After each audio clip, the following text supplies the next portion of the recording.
merci beaucoup aux organisatrices, organisateurs. Franchement, c'est super stimulant. Je vais me permettre juste de situer 2-3 petits trucs avant de suivre là, mes diapos. D'ailleurs, je m'excuse d'avance parce que mes diapos sont très, très verbeuses. Il y a beaucoup de références et de mots, mais aucune image, aucune vidéo. Donc, c'est un peu La dernière fois que j'ai présenté ce genre de choses-là, c'était en sciences politiques. Et puis, quand je veux présenter là, généralement, je me barre de références. Comme ça, ils montrent que je suis une vraie chercheuse, hein, même si je fais du qualitatif. Alors, j'ai des alliés quand même en sciences politiques, mais bon.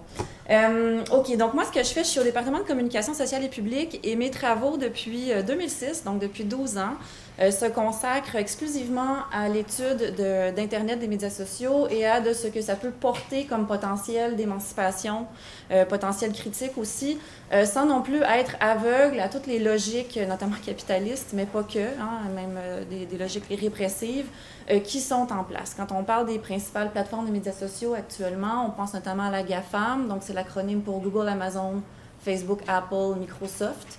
On pourra en rajouter plein d'autres, mais bon, ce sont toutes des entreprises américaines, capitalistes, c'est pas des OBNL. Donc, on capitalise fortement sur nos données. Donc, même quand on milite, quand on s'émancipe, quand on fait ça dans le giron de Facebook, on nourrit la bête en même temps. Donc, je garde ça en tête, mais quand même, je m'intéresse au potentiel de ces plateformes-là pour notamment devenir visible dans l'espace public quand on est une personne minoritaire ou marginalisée.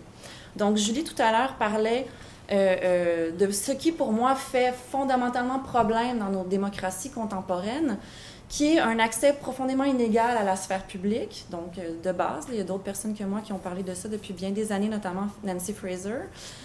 Mais de plus en plus, depuis les dernières décennies, cette sphère publique-là se confond presque avec la sphère médiatique, si je peux dire. Hein. De nos jours, avoir accès à l'espace public sans faire la game médiatique, c'est très, très, très difficile. Si on veut pousser un agenda, pousser des revendications, sensibiliser, militer, il y a tôt ou tard un moment où on devra essayer d'entrer dans cette joute médiatique-là, avoir de l'espace médiatique, avoir de l'attention médiatique.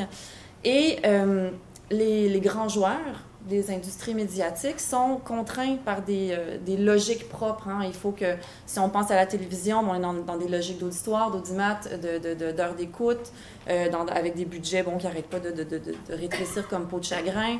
Ça prend un clip visible, disponible à 18h, à 22h. Donc, il y a des logiques internes qui font que certaines réalités sociales complexes, nuancées ou davantage marginales, vont être très peu représentées dans cet espace public médiatique.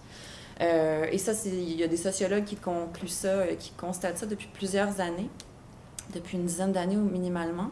Et c'est très problématique, notamment parce que justement, si on veut se mobiliser, lutter, faire changer les choses et contribuer au changement social, la visibilité médiatisée est devenue un des principaux leviers qu'on doit s'approprier. Ça vient avec des logiques d'accès, mais aussi des logiques de pratiques communicationnelles, si je peux dire. Hein, c'est pas doté à tout le monde qui peut se faire un blog, d'avoir un lectorat actif, d'avoir des commentaires. Il faut avoir des capacités à écrire, à s'exprimer, à se mettre en scène, à se mettre en image, en vidéo, etc. C'est comme ça que j'en suis venue à m'intéresser à la visibilité, qui est un concept, une catégorie, là, bon, on s'obstine, très, très polysémique. Il y a différents chercheurs qui ont travaillé sur cette catégorie-là. Je veux pas faire un grand cadre théorique, je vais surtout m'intéresser à ce qui est intéressant pour penser le politique à travers ça.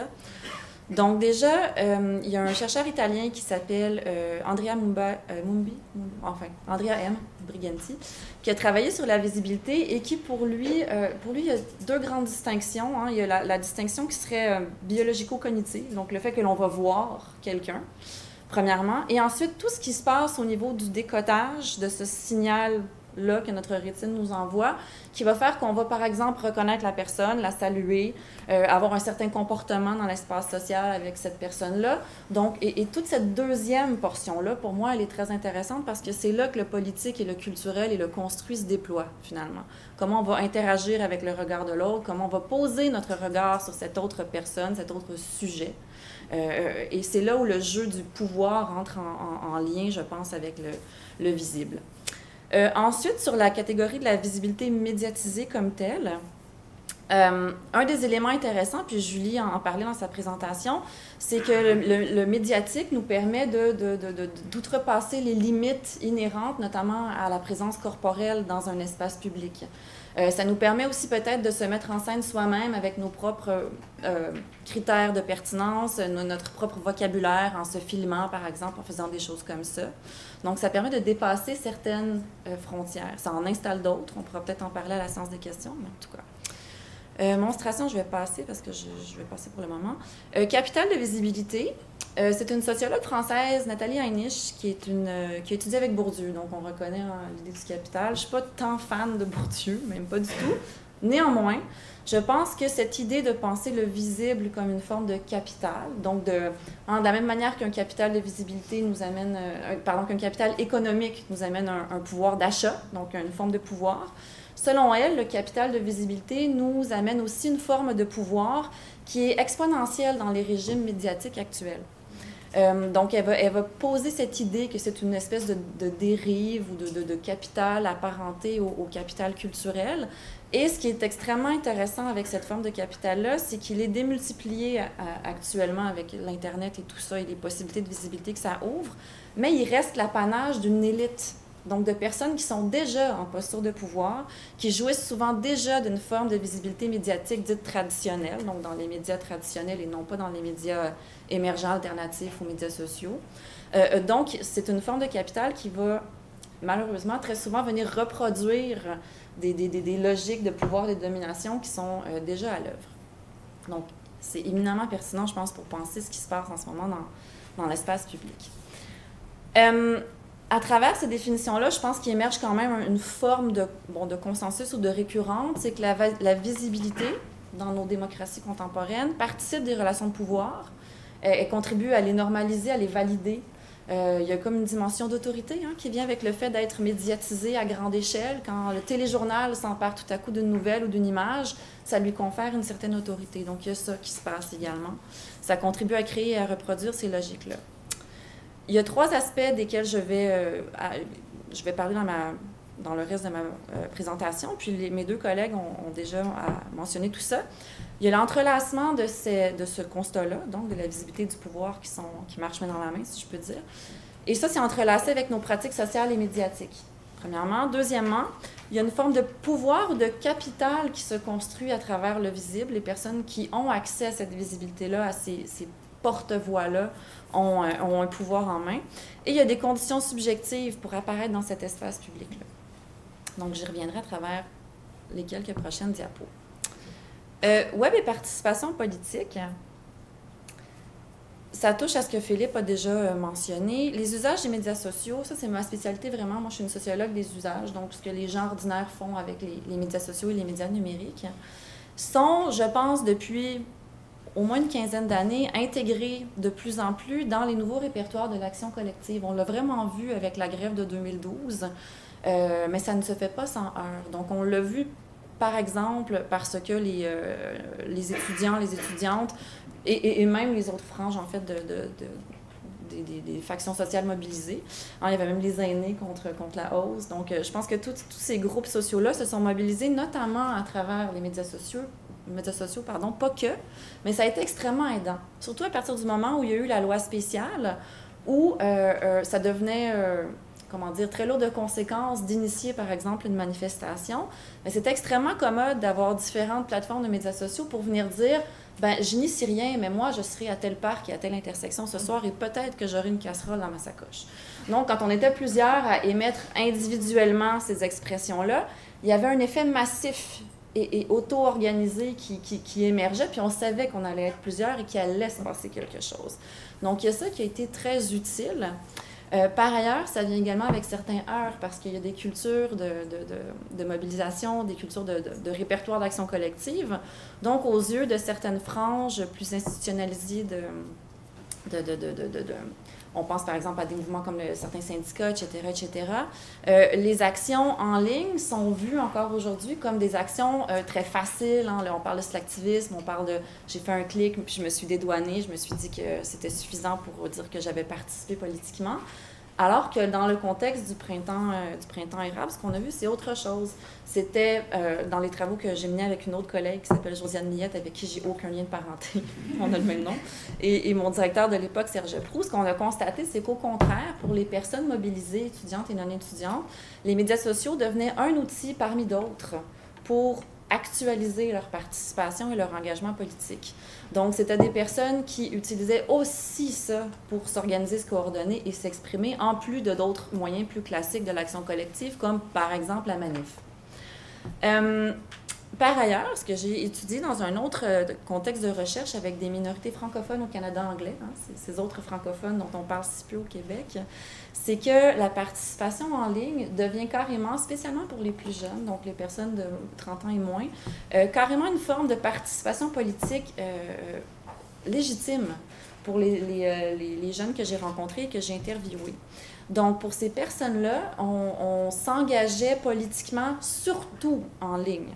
Et encore là, pour répondre aux détracteurs qui vont dire que ça reste léger, on reste protégé d'un clavier, on n'est pas sur le terrain, je donnerai différents exemples. Par exemple, j'ai interviewé un gars de Sudbury qui, à l'âge de 14 ans, avait fondé un des premiers forums en ligne pour discuter des réalités culturelles et politiques des Franco-Canadiens. Donc, il prenait son argent de poche pour payer le financement d'un forum en ligne à l'époque. Je ne sais pas, vous, à 14 ans, moi, je ne faisais vraiment pas ça. Et il monitorait ce forum-là en ligne. Et la période peak là, du forum, il y avait près de 900 personnes participantes à travers le pays et en dehors du pays. Et c'est tout lui qui tenait ça. Donc, ça, pour moi, c'est une forme d'activisme, je pense, légitime et très remarquable. Et ce gars-là continue à militer en fondant plus tard un collectif en ligne qui s'appelait Ta Gueule et qui parlait de ça, des enjeux donc politiques, culturels canadiens, francophones, etc., etc. Et donc, il a continué à s'engager comme ça, avec des moments très forts et des moments de repos, parce que quand la militance, ça use. Et j'ai rencontré comme ça différentes personnes à travers le pays et spécialement chez les plus jeunes, il y avait vraiment cette logique-là de dire, bien, pour moi, ce que je fais sur Internet, c'est pas léger, c'est pas light, c'est vraiment imbriqué dans d'autres pratiques que j'ai, dans le fait que je vais voter, que je participe au débat, etc., etc. Et un des constats que j'ai fait à travers mes travaux, c'est que c'est vraiment un lieu clé, donc Internet et les médias sociaux, pour l'expression de contre-public. Donc, il y a ces publics, ces grands publics dominants, hein, c'est les personnes qui ont une facilité d'accès, d'expression dans l'espace public et dont on parle dans l'espace public. Et quand on est en frange, en marge de ces grands critères-là, des personnes dont l'identité est considérée comme dominante, ce sont des lieux clés pour l'expression de nos réalités, de nos enjeux, mais également pour se trouver entre soi. En ce moment, je mène un projet de recherche avec les jeunes LGBTQ+, des jeunes donc de la diversité au Québec et comment ils utilisent les médias sociaux numériques. Et il y a ça qui émerge. Il y a cette idée de on peut se retrouver entre nous, même entre personnes qui cumulent différentes, qui sont dans une logique intersectionnelle avec différentes logiques, différentes identités opprimées. Donc, par exemple, des femmes trans racisées qui vont dire, ben nous, on a un espace en ligne, un groupe Facebook très restrictif, très fermé pour constituer un safe space et on s'organise entre nous à partir de là pour ensuite pousser des messages dans l'espace public.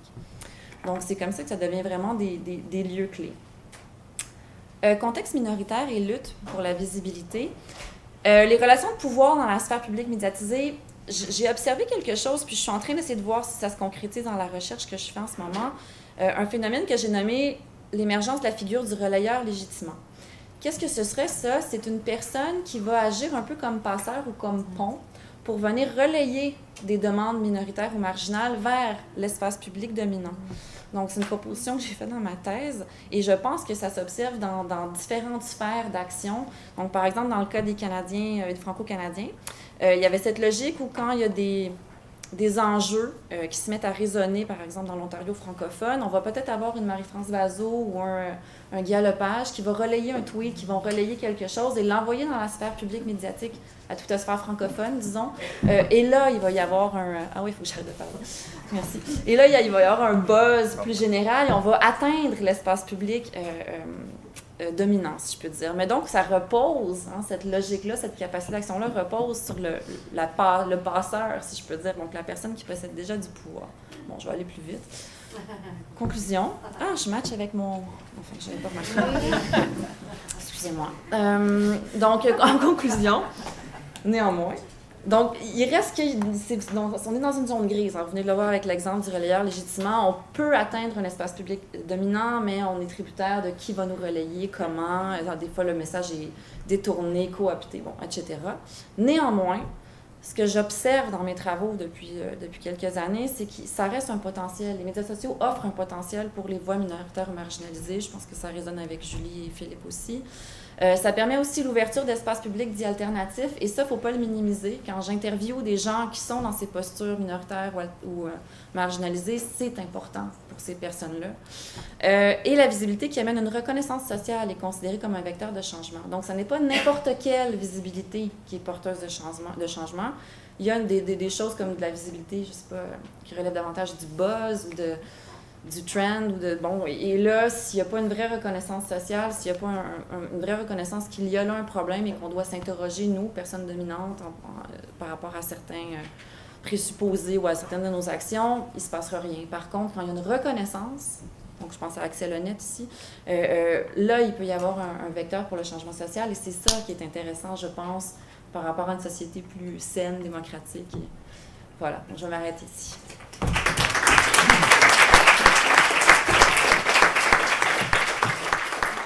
Thank you.